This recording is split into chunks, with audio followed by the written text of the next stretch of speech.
Day 1 of Nightreign, and I'm stuck here playing it solo. The perfectly balanced, 100% fun, and not annoying solo mode of Nightreign.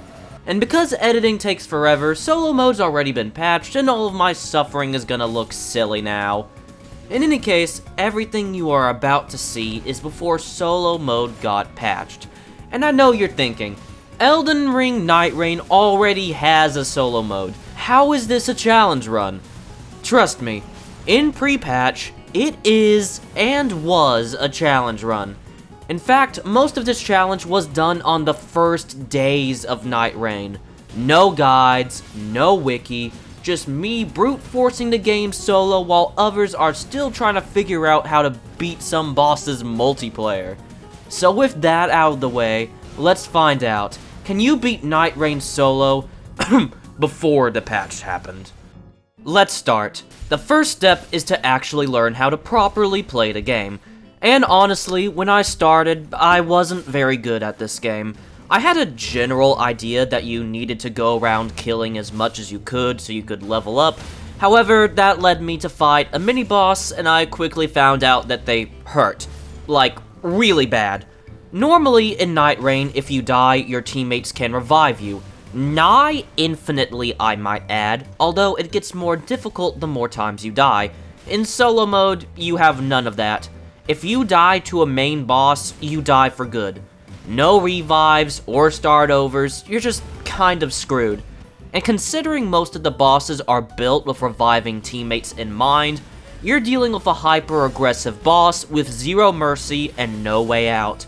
Just one of the many ways that solo mode is brutal. After getting some good practice in, we start getting better. Now for the gameplay loop.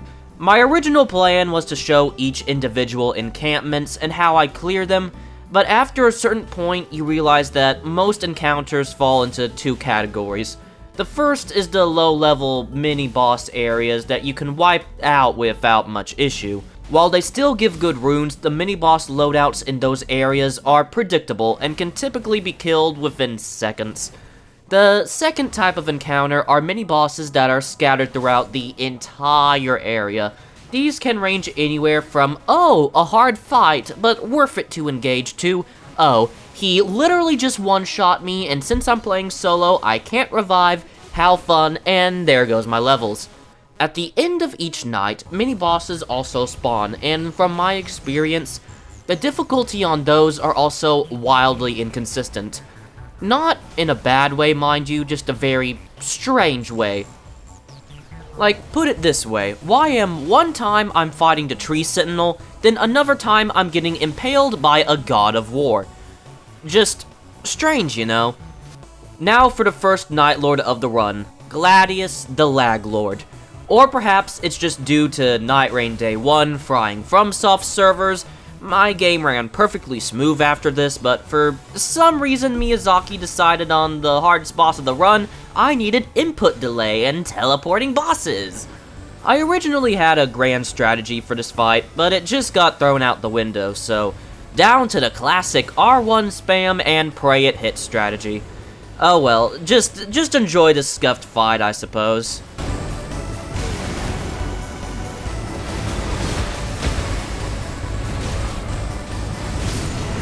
You know, I probably should have lost that, but we take those.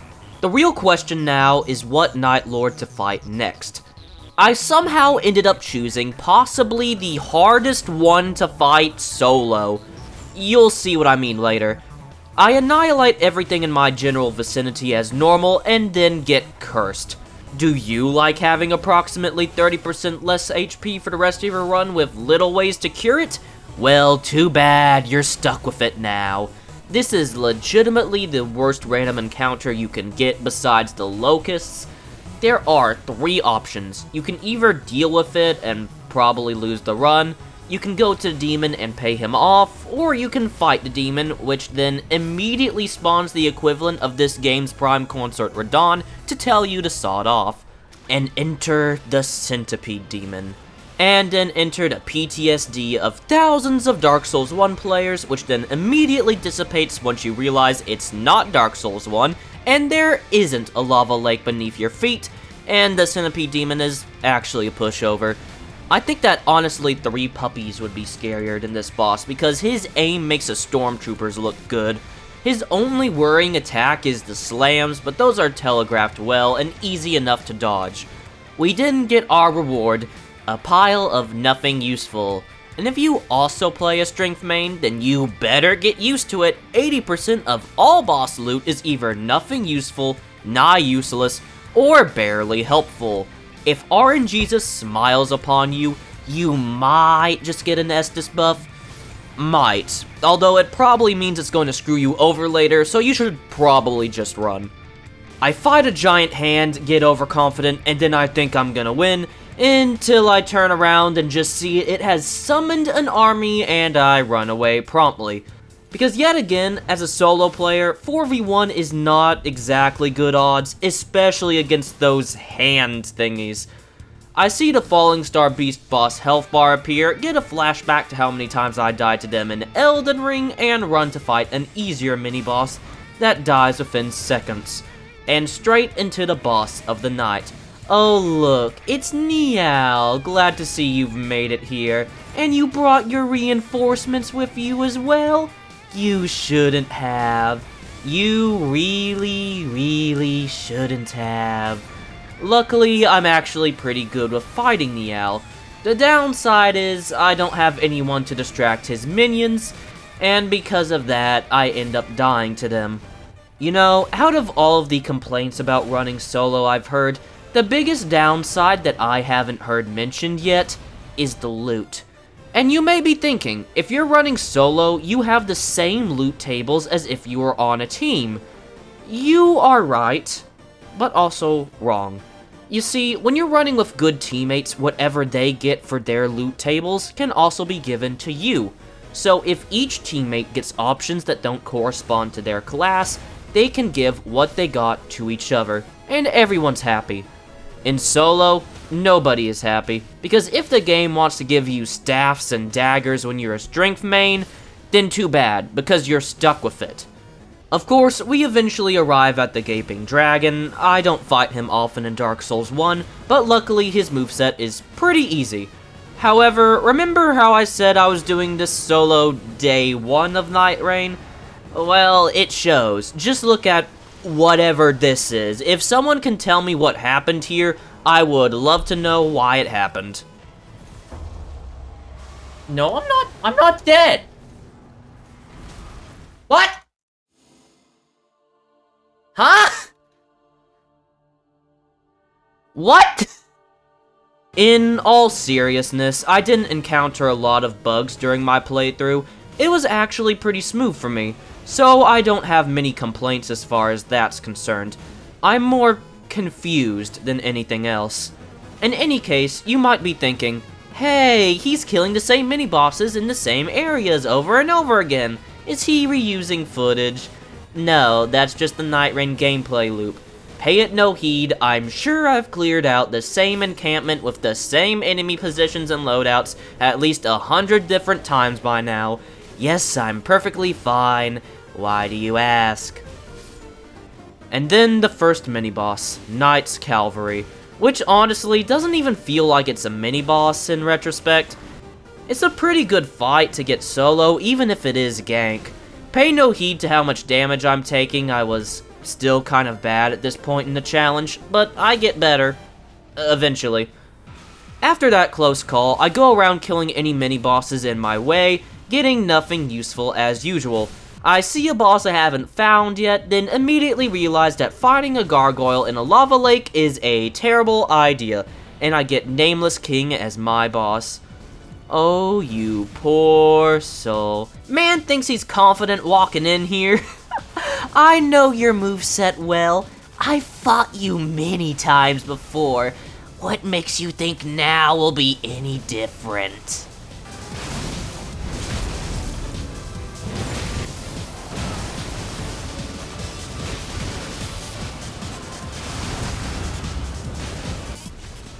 That's what I thought.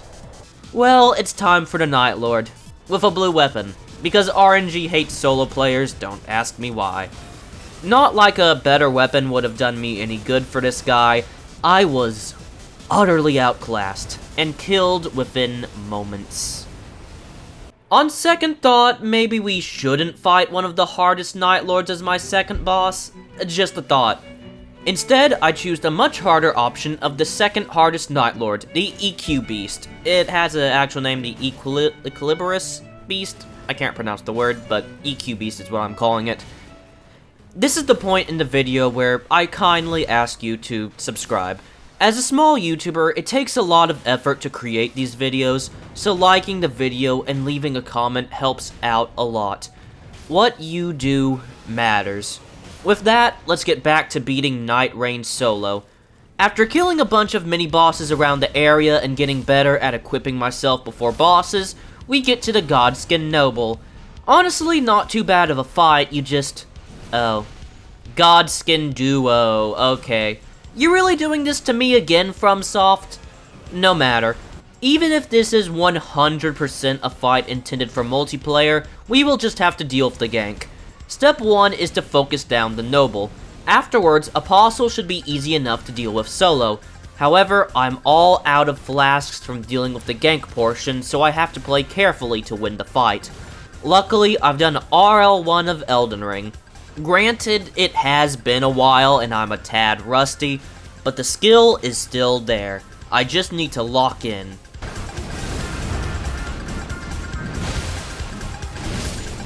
Well, that was cutting it close, but victory nonetheless.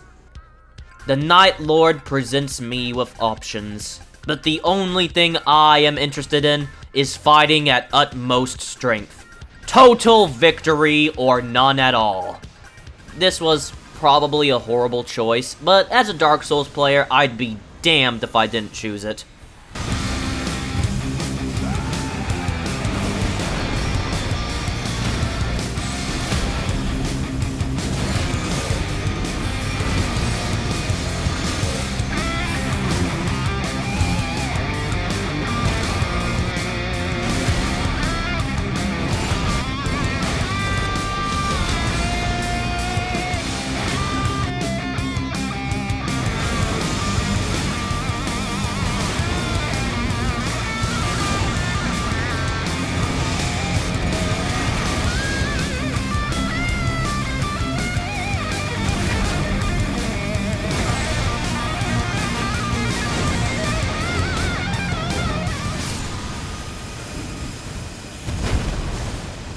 Well, that was an interesting fight. Got pretty close for my first try, so let's run that back. So, I do. However, this time the Godskin Duo proves to be a little too much for me on this try. So I redo the run again. Got the Crucible Knight this time, and then proceeded to throw so hard that I'm still angry at myself for losing that. On my fourth attempt, we get some decent RNG, kill the Centipede Demon, get Godskin Duo again, and end up winning this time. For my second attempt at the EQ Beast, this time the option of fighting at utmost strength doesn't appear. In fact, I've fought this guy many times multiplayer later, and even then, it didn't appear. And even on Fextra Life's wiki, the option isn't written down. I'm thinking it's probably a secret option, but I'm getting a little bit off topic at the moment. Considering that this time the boss isn't actively going Super Saiyan, the fight is comparatively easy, and I beat the boss solo. And yes, to hammer in the point further, this is day 2 of Nightreign.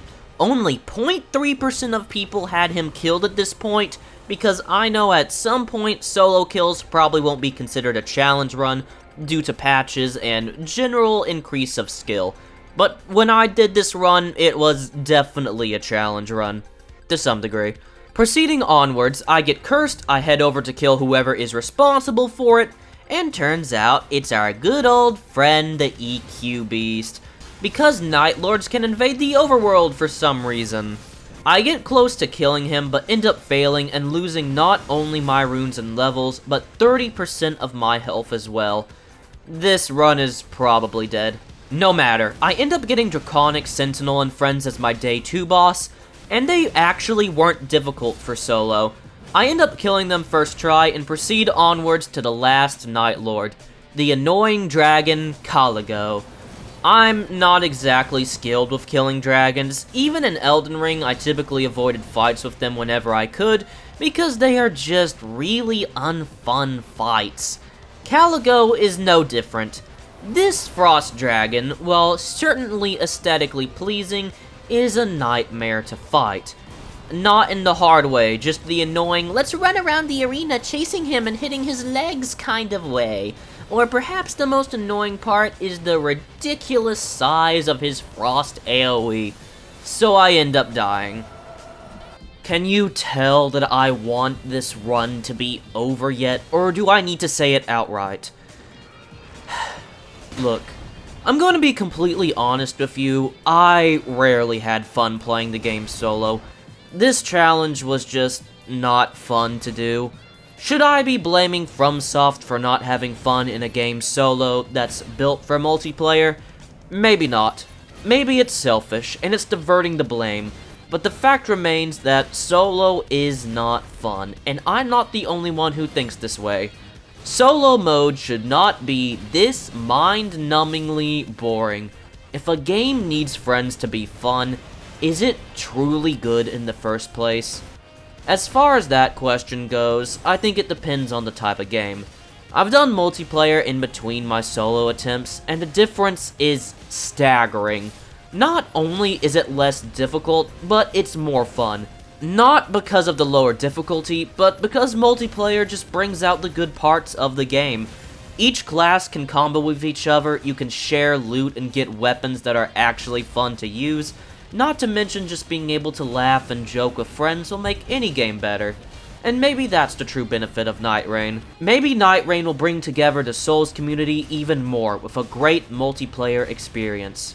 Or maybe not. Perhaps it's too early to tell. Perhaps I'm still salty that single player is so mind-numbingly boring that it's killed most of my challenge run ideas for it. Okay, ran over. Fighting Caligo again, let's go.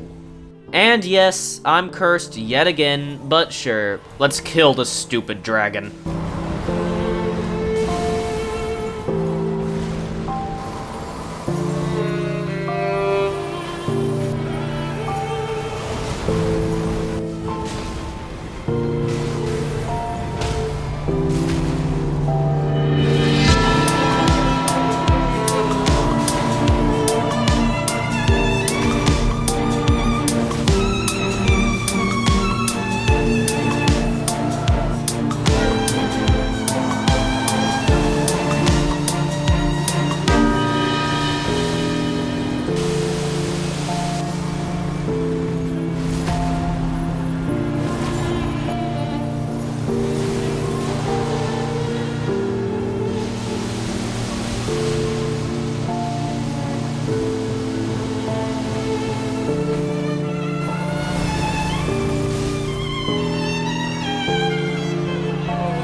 Victory at last.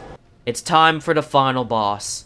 Let's win this. Of course, to do that, we actually have to get to the boss itself and not die to the Night 2 boss and have to redo all the prep work again.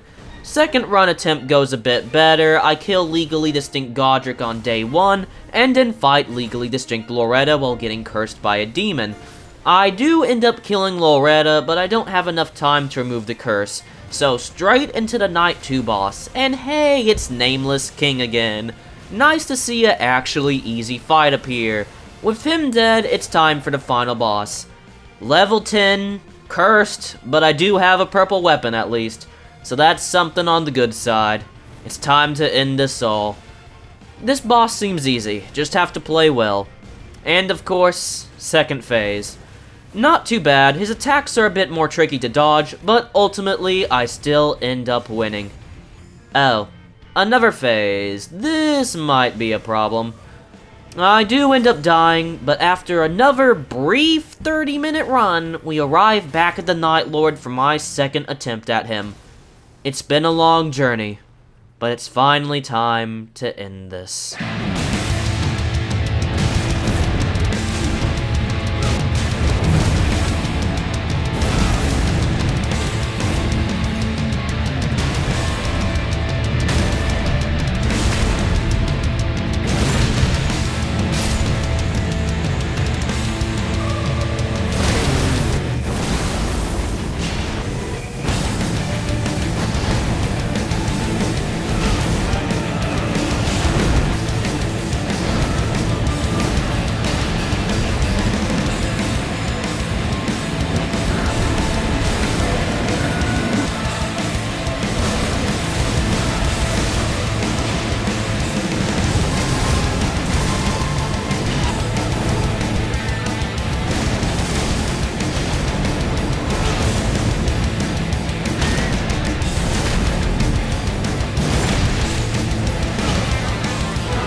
And we won. And I didn't notice at the time, but I barely made it as well. I killed this guy solo just one day before the patch, barely making the challenge complete on time. Honestly, beating Nightreign solo pre-patch at least was really annoying, but this boss battle was probably the most fun I've ever had solo. And after doing multiplayer as well, this might be the only boss that is actively better and more fun to fight solo. So even if you do hate playing solo, I would recommend at least trying this boss fight, because it's worth it. And maybe in the end, it made this challenge more fun as well. Perhaps even worth it. With that, until next time, don't you guys dare go hollow.